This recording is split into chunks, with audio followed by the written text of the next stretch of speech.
Well, what's new? Nothing. The Pharisees, the teachers of the law, are still trying to catch Jesus.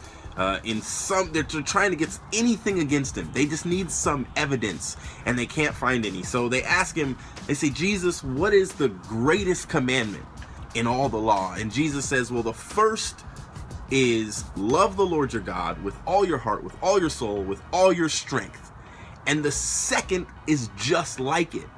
Love your neighbor as yourself. Now, I've seen a lot of churches take these two statements and just simplify it and say, love God, love people. Very simple. Jesus was just breaking it down and saying, love God, love people in Mark chapter 12. So here's the question. What does it mean to love God or people? Like, your definition of love is what's going to shape how you respond to loving God and loving people. Because for some, loving people is being mean to them. It's not forgiving them. It's being hard and harsh and rude and honest and being yourself. For some people, that's what love is, because we all define love how we've been loved. We define love because of how we've received it. And so maybe you'll be the same way towards God if you love him. But I want to give you guys my definition of love, how I define love. And it's very simple. It's expressing unselfish concern for the welfare of another. Expressing unselfish concern for the welfare of others. So if it's loving God, you have to express unselfish concern for God's welfare, which means you put his will before your own. You put what he wants before yours. And it is literally the agenda of heaven for human beings to love each other and to help each other get to know him.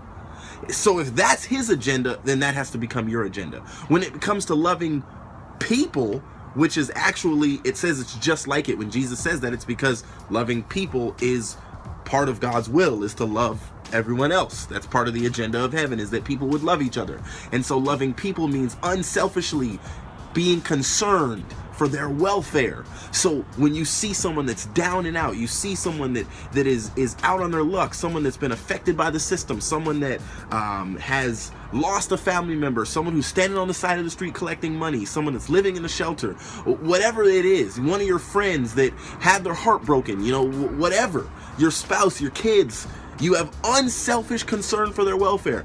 I want to play video games, but my son wants to play with me.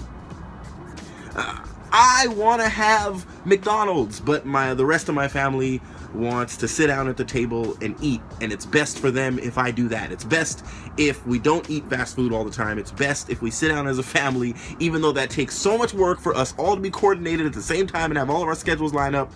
Unselfishly concerning yourself with the welfare of God and others.